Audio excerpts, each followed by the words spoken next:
Marcos, capítulo 2, no versículo 1 em diante. Glória a Deus. Muito feliz, irmão, de estar aqui. É um ambiente de graça, um ambiente de paz, um ambiente de acolhimento, de amor. Eu estou muito acalorado aqui, irmãos. É de verdade. É de verdade. Amém? Vamos estar lendo a palavra do Senhor? E alguns dias depois, entrou outra vez em Cafarnaum, e soube-se que estava em casa. E logo se ajuntaram tantos, que nem ainda nos lugares junto à porta cabiam. E anunciava-lhes a palavra.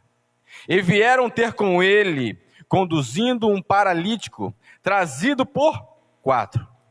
E não podendo aproximar-se dele por causa da multidão, descobriram o telhado onde estava, e fazendo um buraco, baixaram o leito em que jazia o paralítico. E Jesus, vendo a fé deles, disse ao paralítico: Filho, perdoados estão os teus pecados. E estava ali assentado alguns dos escribas, que arrazoavam em seus corações, dizendo: Por que diz este assim blasfêmias? Quem pode perdoar pecados, senão só Deus? E Jesus, conhecendo logo em seu espírito que assim arrazoavam entre si, lhes disse: Por que arrazoais sobre estas coisas em vossos corações? Qual é mais fácil, dizer ao paralítico: estão perdoados os seus pecados? Ou dizer-lhe: levanta-te e toma o teu leito e anda? Ora, para que saibais que o Filho do Homem tem na terra poder para perdoar pecado, disse ao paralítico: a ti te digo, levanta-te, toma o teu leito e vai para a tua casa. E levantou-se, tomando logo o leito, saiu em presença de todos, de sorte que todos se admiravam e glorificavam a Deus, dizendo: nunca tal vimos. Aleluia! Dá uma linda salva de palmas pela palavra do Senhor e pode se assentar, amém? Glória a Deus! Quando o ministro de louvor, Gilson, me chamou, falou: Evangelista Leonardo, obrigado, minha irmã. Ele me passou essa mensagem, já estava à noitinha, e ele falou assim: você vai estar pregando na igreja, ao qual o pastor de Londres, pastor daquela igreja, a igreja metodista do Relendo. Eu falei: meu Deus. Aí ele foi, mandou logo cartaz para mim, no outro dia, culto da vitória. Eu falei assim: culto da vitória. Vamos lá, eu quero trazer uma palavra que vai de encontro com o tema do culto, culto da vitória, culto da vitória. E eu falei assim: já sei qual palavra que eu vou trazer. Eu vou trazer a vitória de Cristo. Porque eu sou um evangelista da casa do Senhor, e a gente prega o evangelho de Cristo. Como aqui na igreja metodista do Eliano também prega o evangelho de Cristo. E quando falei sobre vitória, eu pensei em vitória de Cristo. E eu pedindo uma palavra a Deus, o Espírito Santo me conduziu até aqui, em Marcos capítulo 2. Que diz assim no primeiro versículo: e alguns dias depois entrou outra vez em Cafarnaum, e soube-se que estava em casa. E logo se ajuntaram tantos, que nem ainda nos lugares junto à porta cabiam, e anunciava-lhes a palavra.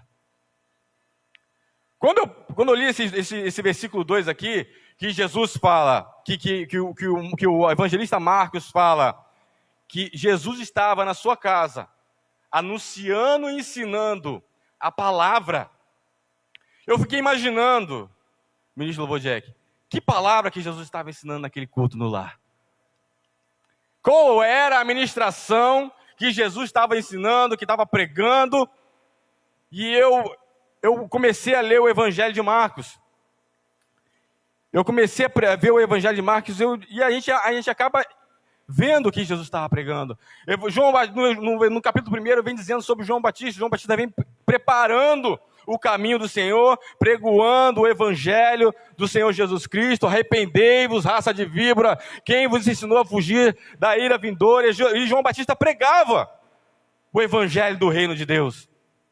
E a Bíblia fala que João Batista ele veio preparar o caminho para o Senhor. E quando João Batista é preso, no capítulo 1, depois de Jesus ser tentado no deserto por Satanás, 40 dias, Jesus já desce do deserto e ele começa a ministrar o evangelho.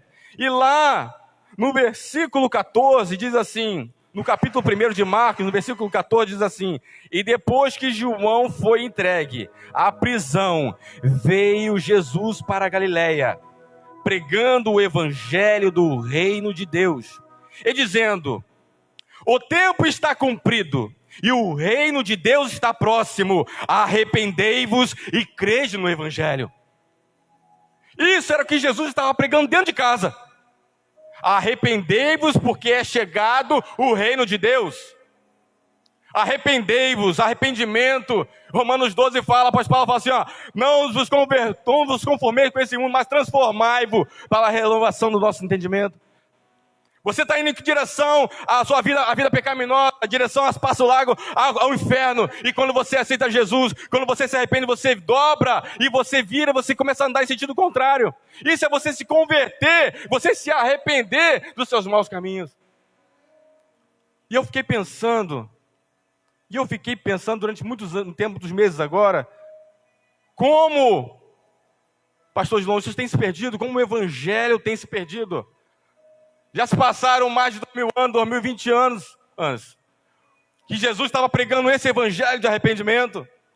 E quando Jesus morreu, passou 40 dias com os discípulos, ele estava lá em Atos 1, e ele fala para os discípulos: vós sereis minhas testemunhas, tanto em Jerusalém, na Judéia, Samaria e os confins da terra. Vocês serão as minhas testemunhas. Testemunha quer dizer que você vai falar somente o que vocês viram. Vocês vão falar, vocês vão pregar o que eu preguei. Vocês vão falar o que eu falei sobre o reino de Deus. Vocês vão pregar o arrependimento dos pecados. E durante 2000 anos, hoje o evangelho mudou. Hoje igrejas por aí estão cedendo púlpitos. Estão cedendo púlpitos para treinadores, para mentores. Está se pregando o evangelho coach, Jack. O evangelho de triunfo. Triunfo do homem, onde o homem vai conseguir tudo. Basta apenas seguir essa regra. Um pragmatismo religioso. Segue essa risca, pisa nisso aqui, faz o que eu digo, faça o que eu digo, e você vai vencer na vida. Ensinando o evangelho de triunfo. Mas nós sabemos aqui nessa igreja que somente quem triunfa é Jesus Cristo de Nazaré. E Jesus pregava o evangelho do reino de Deus, Adriano. Só que tinha pessoas que iam atrás de Jesus, não para escutar o evangelho do reino. Pessoas iam até Jesus para ser curado também, para receber bênção também. E para a glória de Deus ser manifestada em todas as vezes que Jesus caminhava, ele curava, mas ele estava pregando o evangelho de Deus. A Bíblia fala que ele foi pregar na sinagoga pela Galileia, e ele entra numa sinagoga, ele começa a pregar, tem um homem possuído por demônios dentro da sinagoga. No evangelho de Marcos mesmo, capítulo 1, depois eu vou ler o capítulo 1 e o capítulo 2, só estou pregando somente sobre esses dois capítulos. E ele está pregando, e ele começa a pregar, e ele vê um homem endemoniado. E ele vai lá e expulsa aquele demônio. E todos começam a falar: quem é esse? Que negócio é esse? Que regra é essa? Agora se fala e pede para o demônio sair e o demônio obedece. E aquilo ali começou a rodar pela cercania, pela redondeza, pela Galileia. Todas aquelas aldeias circunvizinhas começaram a saber quem era Jesus. E Jesus começou a pregar, começou a dar início ao seu ministério. E ele fala assim: vamos andar pelas aldeias vizinhas, vamos começar a pregar o evangelho do reino de Deus. E ele começou a pregar uma jornada longa, acredito eu. E ele começa a pregar o evangelho, pastor Alexandre. E depois chega-se agora aqui, no final do capítulo 1, um leproso. E o leproso vai se prostra diante de Jesus Cristo e pede para ser curado. Se o Senhor quiser me limpar, você pode me limpar. E Jesus fala assim, eu quero, então seja limpo. E aquele cara foi purificado. E Jesus curou aquele homem. Jesus estava nas aldeias pregando o evangelho do reino de Deus, arrependimento de pecado, mas ele curou aquele homem. E aquilo aí começou aí e falou assim, não conta a ninguém, porque ele queria falar mais ainda do evangelho, porque se começasse a rolar muita coisa, os fariseus, os doutores, pegavam ele, acabavam com o ministério rápido, ele queria, não conta nada a ninguém, porque não é chegada a minha hora. E aquele homem começou, aqueles milagres começaram a rodar por toda a Galileia. Jesus ficou muito famoso. E depois dessa grande agenda de Jesus pregando o evangelho do reino de Deus, acredito eu que ele já vai tirar um tempo para descansar.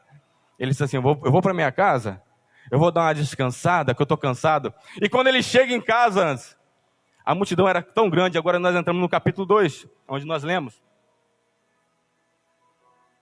E quando ele chega em casa, ele entra. Eu fico imaginando que às vezes não dá nem para ele entrar. Tanta gente que tinha na porta, esperando ele chegar, porque a fama dele já tinha ido na frente. Jesus estava famoso, curando leprosos, expulsando demônios, curando a sogra de Pedro. Isso tudo no capítulo 1. A coisa foi grande, o ministério de Jesus começou bombardeando tudo. E ele ficou famoso, ele queria entrar em casa, entrou em casa lá e começou a ensinar. Aproveitou a multidão e começou a ensinar. E a Bíblia fala que era tanta gente que não cabia dentro de casa e ficaram na porta. Imagina na porta lá de fora, tudo querendo ouvir o que ele estava para dizer, o que ele tinha para dizer. E a Bíblia fala que Jesus estava pregando o evangelho do reino de Deus, ensinando e pregando o arrependimento. E junto com ele, a gente vai ler mais lá, a gente leu aqui mais lá na frente, que junto dessas pessoas tinha doutores da lei e fariseus dentro da casa, vigiando, espionando o que Jesus ia falar. E Jesus está pregando o evangelho, os fariseus estão sentados junto com ele. E aquela multidão está na porta. Um alvoroço só aí, Jesus pregando o evangelho, o arrependimento. E eu fico imaginando Jesus assentado, aquela multidão em volta dele, ele pregando o arrependimento do pecado, arrependimento. E tinha um homem paralítico, que estava sendo carregado por 4 pessoas, 4 amigos. Eles queriam entrar. De repente, esses 4 amigos, eles estavam levando um paralítico, talvez nem para ser curado, talvez para receber a palavra de Jesus tinha para dar. Aqui, porque às vezes a gente convida pessoas, a pessoa está sofrendo com a doença maligna, mas aquela pessoa ainda não tem Cristo no coração dela, e a gente sabe que ela precisa de Cristo, e a gente chama, vai lá na igreja, aquela pessoa entra aqui na igreja. Na cabeça de outras pessoas, ela trouxe aquela pessoa para ser curada aqui na igreja. Mas na verdade, você e eu convidamos uma pessoa para aceitar Cristo. Acredito eu que esses caras, eles entraram lá e rapaz, agora como é que esse cara vai aceitar Jesus? Como é que ele vai se render ao mestre? Eu estou imaginando agora, eles cavam, eles tiram a parte do telhado. Já sei, vamos descer ele até Jesus. Eles descem até Jesus. Aquele paralítico, os 4. E Jesus, eu fico imaginando Jesus, Adriana, Jesus olhando aquela cena, no meio da mensagem, é como se eu estivesse pregando aqui, começasse um alvoroço aqui, e descer, irmãos, atrapalhando a mensagem de Jesus, atrapalhando a pregação que Jesus estava pregando. Pessoas foram ali para ouvir a palavra, outros para ser curado, outros para receber vitória, mas Jesus estava pregando a palavra, e aquela interrupção na pregação, começou a descer o paralítico, e Jesus olha o paralítico na frente dele, aleluias, e diz assim, no versículo 5, e Jesus vendo a fé deles, disse ao paralítico, olha só, Deus me deu aqui agora, eu conjecturei que os irmãos chamaram o paralítico para ir até a casa de Jesus para conhecer a palavra, não somente para ser curado. Olha só, e Jesus vendo a fé deles, disse ao paralítico, Jesus vendo a fé dos homens, Jesus sabendo a fé dos homens, qual era a fé dos homens? Jesus olhou e viu a fé deles e falou assim, filho, olhou para o paralítico e falou, filho, perdoados estão os teus. Era para Jesus falar assim, isso aqui aconteceu agora, o Espírito Santo está aqui, graças a Deus, louvado seja o nome do Senhor. Era para Jesus falar assim, filho, levanta e anda nisso aí, porque eu vi a fé dos meus amigos ali em cima. E Jesus viu a fé dos homens e falou assim, filho, perdoados estão os teus pecados. E aquele paralítico queria ser curado, né, cara? Sofrendo paralítico, rapaz. Que tristeza. Imagina a tristeza, irmãos. Imagina a tristeza. Porque aquela multidão, muitos ali queriam bênção, queria vitória, queria ser rico, queria riqueza. Estava tendenciando ao evangelho, à pregação dos fariseus. Os fariseus, eles tinham bala na agulha. Os doutores da lei, eles tinham bala na agulha. Então, eles queriam ser igual aqueles caras. Eu imagino a pregação, a mensagem que eles pregavam, era uma mensagem de prosperidade, ofertagem ao próximo, mas era tudo mentira. E aquele homem, eu acredito, eu olhando para Jesus, e falei assim, rapaz, olhando assim, pô, não queria isso. E ele está me dando a salvação, irmãos. Eu queria andar, mas ele está me dando a salvação, perdoados estão sempre. Que negócio é esse, cara? Eu queria andar. Irmãos, há uns anos atrás, há muitos anos atrás, eu já estou terminando aqui, a palavra é bem breve. Há muitos anos atrás eu vi eu posso falar o nome dele, ele não vai me ouvir agora mesmo? Ah, vai, tá. Um cantor de pagode. E ele disse assim, eu não quero ir para o céu, não. É um que tem aqui, toma cerveja Brahma, né? Vocês sabem qual é. E ele falou assim, eu não quero ir para o céu, não. Melhor ir para o inferno, porque lá no inferno tem festa, né? Tem tudo mais, tem brincadeira. No céu deve ser um marasmo, deve ter uma chatice. Eu não quero ir para o céu, não, eu quero ir para o inferno. Irmãos, para um homem falar que prefere ir para o inferno do que para o céu, é porque o evangelho, como eu disse, tem se perdido durante todos esses 2000 anos. E não tem se pregado mais sobre o dia da vingança do Senhor, o dia do juízo do Senhor, o dia ao qual nós seremos esmagados e fulminados se não tivermos a marca do sangue do Cordeiro. Esse evangelho se perdeu e aquele pagodeiro fala isso, eu preferi ir para o inferno. Por quê? Porque ouve dizer do evangelho de riqueza na igreja, não aqui, louvado seja o nome do Senhor, mas muitas igrejas têm se rendido a esse tipo de palavra. Palavra de riqueza, só riqueza, riqueza, riqueza, e conquistar, e ter. Jesus está andando, vem uns homens, um cara fala para ele, Senhor, mestre, fala para o meu irmão dividir a riqueza dele comigo, ele não quer dividir. Jesus fala, sou eu o juiz entre eu e teu irmão? O reino de Deus não se constitui em riquezas. O reino de Deus se constitui em arrependimento de pecado. Aleluias. E aquele homem, Jesus olhando para aquele homem, e os fariseus, o doutor da lei, já ficaram de pé. Aleluia, já levantaram naquela sala. E os fariseus falaram assim, quem é esse que está blasfemando? Quem é esse que fala que vai perdoar pecados? Só quem pode perdoar pecado é Deus. Só quem pode perdoar pecado é Deus. Imagino eu agora, o que os sacerdotes, o que os escribas e os doutores estavam pensando. Para Deus perdoar pecado naquela época, era necessário ter um cordeiro, ter um templo, ou um tabernáculo.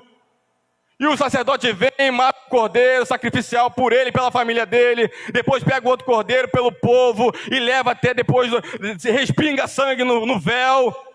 Respinga sangue no véu. E depois ele entra e ele faz todo aquele ritual.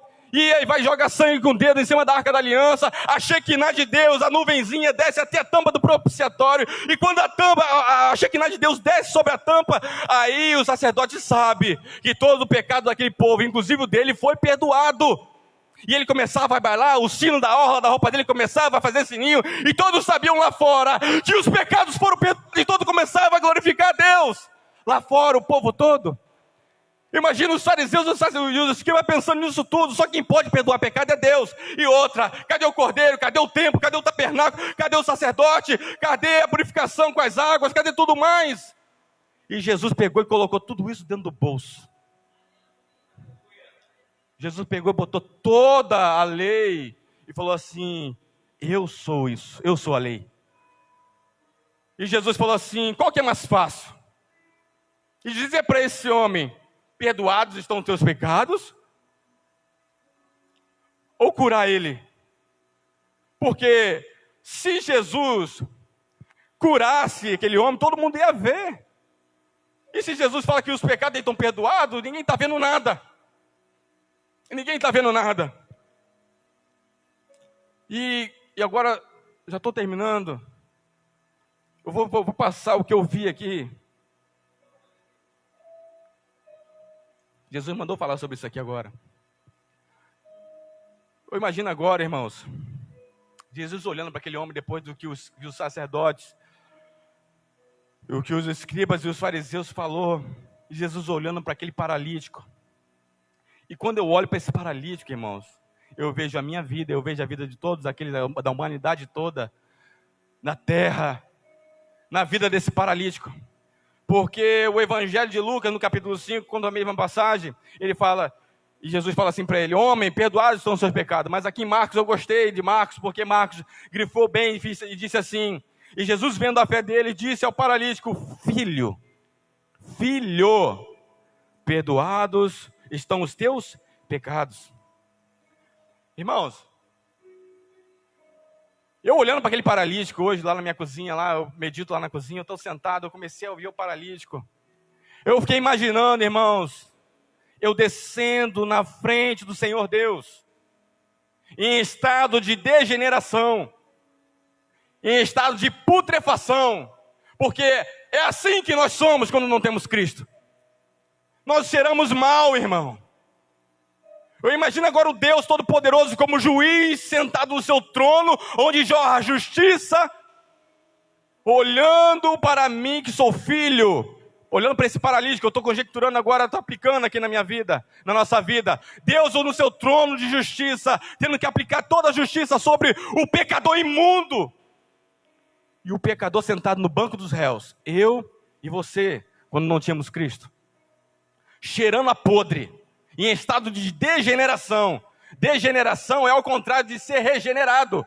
Regeneração é a regeneração completa, é quando nós vemos Jesus voltar para nos buscar. Quando nós contemplamos a Cristo, nós seremos totalmente regenerados. Nós encontraremos a perfeição de Cristo e seremos como Ele é. Mas enquanto Ele não chega, nós nascemos de novo quando aceitamos Jesus. E agora nós estávamos mortos nos nossos delitos e pecados, deitados na sepultura do inferno.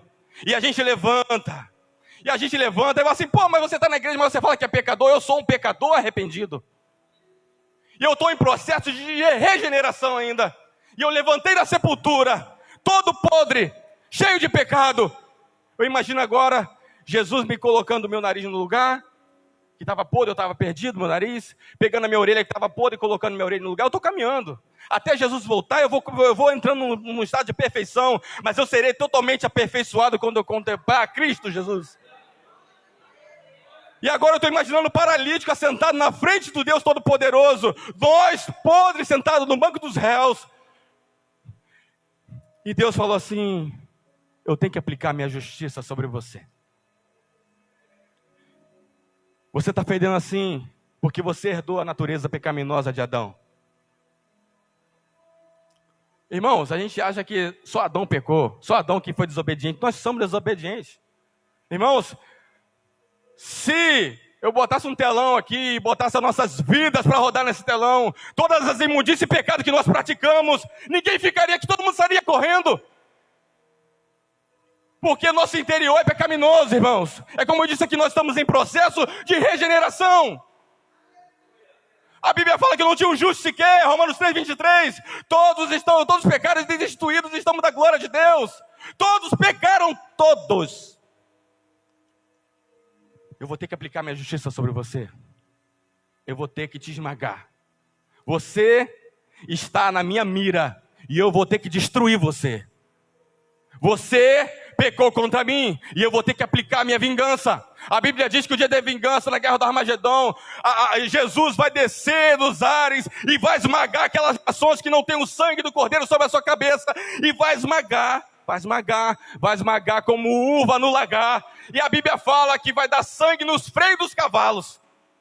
Freio do cavalo, o cavalo, você está segurando a rédea do cavalo, o freio é aquele aço que fica na boca do cavalo. Então, o freio do cavalo é na altura do focinho do cavalo. Então, um mar de sangue naquele grande dia da vingança do Senhor. Vai ser um mar de sangue, vai ser uma carnificina, mas o nosso Deus não é bom. É um Deus bom, mas é um Deus de justiça. E a Bíblia fala que ele vai dar sangue no ventre de cavalo, e na Bíblia fala também que nós reinaremos durante 1000 anos com o Senhor.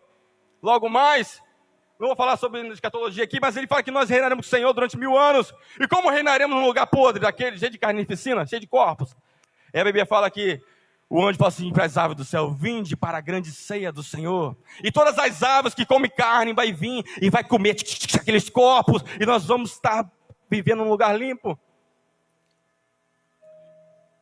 E Deus fala assim: eu vou ter que esmagar você, eu vou ter que fulminar você, você está na minha mira.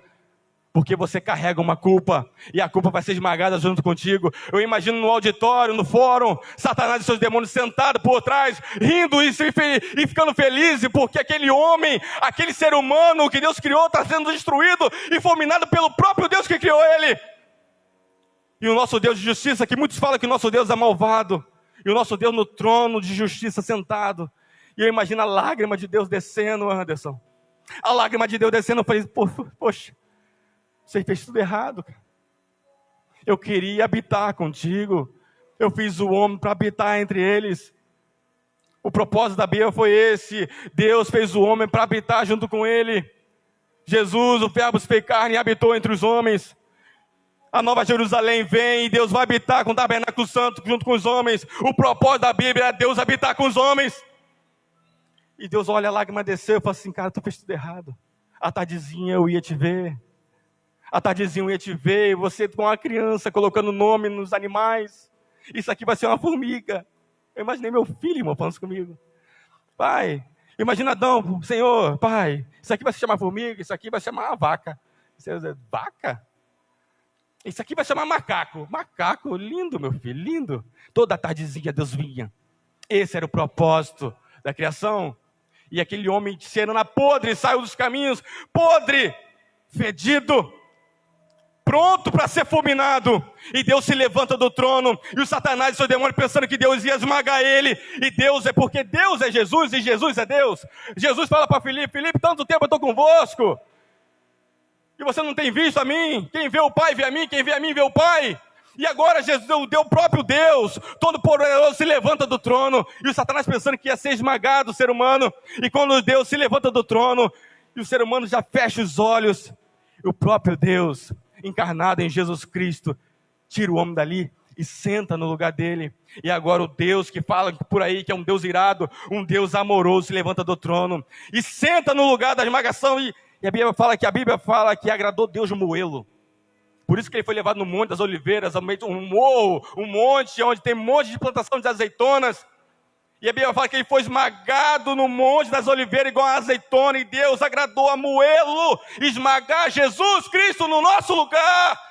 Escorreu o sangue dele como escorre azeite da azeitona. E ele foi esmagado e Deus agradou, porque aquele ali carregava toda a nossa culpa, carregava todo o nosso pecado. E Deus agradou a moer. Mas saiba que foi por minha causa e por tua causa que aconteceu tudo isso. Deus, o Jesus Cristo Nazareno, eu estava falando com o Anderson hoje na barbearia. Oh, arabada suprimenecas. Deus não fez essa obra salvífica para resgatar o ser humano da vida que ele estava vivendo, para tudo isso esmagar o filho unigênito dele, para te dar um carro no final de tudo. Não foi? Jesus, vá lá, senta naquele banco dos réus ali, que eu vou esmagar você. Jesus, pai, por quê, pai? Por quê? Ah, meu filho, é porque eu quero abençoar ele com riquezas. Ah, é porque eu quero dar um carro para ele. Ah, é porque, irmãos, o evangelho do reino de Deus, o evangelho da graça, irmãos, nós fomos salvos, não foi só do inferno, nós somos salvos do inferno, nós somos salvos, mas do inferno, do diabo. Mas, irmãos, o pior de tudo é cair na mão de Deus, do juiz. O pior de tudo é você estar sem a marca do sangue do Cordeiro no dia da vingança do Senhor. O nosso Deus Todo-Poderoso, Ele nos salvou dele mesmo. Ele teria que aplicar a justiça. E Ele nos reputou e nos resgatou. Tira daí esse cara, que eu vou sentar agora. Amém, irmãos? Passei 4 minutos. Mas eu quero dizer para vocês nessa noite, que nós não devemos perder essa essência. A essência do Evangelho da graça, o Evangelho de Deus, o Evangelho do Reino de Deus. Que nós possamos ser cooperadores, como nós estamos sendo aqui hoje, como muitos outros pregadores estão por aí, como o pastor Gilon prega o Evangelho aqui, que nós possamos ser cooperadores dentro da nossa família, de onde a gente trabalha, e anunciar esse verdadeiro Evangelho, para que aqueles pagodeiros lá possam temer o inferno e o dia da vingança do Senhor, porque eles não estão com medo, porque isso aqui não está sendo pregado mais, por aí afora. Que nós possamos se levantar, um grande avivamento vem acontecer aqui em Taquara, em Primavera, Caxias, Rio de Janeiro, Brasil, e todo mundo vai acontecer um grande avivamento. Nós temos que orar por isso, nós temos que viver uma vida extraordinária, como o nosso ministro louvor de Jack falou, que viver uma vida extraordinária, sair fora da mesmice, do comum, porque o sinônimo de extraordinário é você estar fora do comum. E o que é o contrário? O que é o antônimo? É você viver uma vida comum. Uma vida comum espiritual, na mesmice, entrar e sair da igreja, depois ir para casa dormir. Vamos viver o extraordinário, irmãos. Orar pela nação, orar pelo nosso mundo, pelo nosso planeta, pelo todos que estão sofrendo. Pregar o Evangelho, vivendo uma vida fora dos trilhos do comum, vivendo uma vida de oração, de pregação da palavra, onde nós estivermos. Amém? Eu glorifico a Deus por tudo, irmãos. Eu glorifico a Deus pela vida de cada um aqui.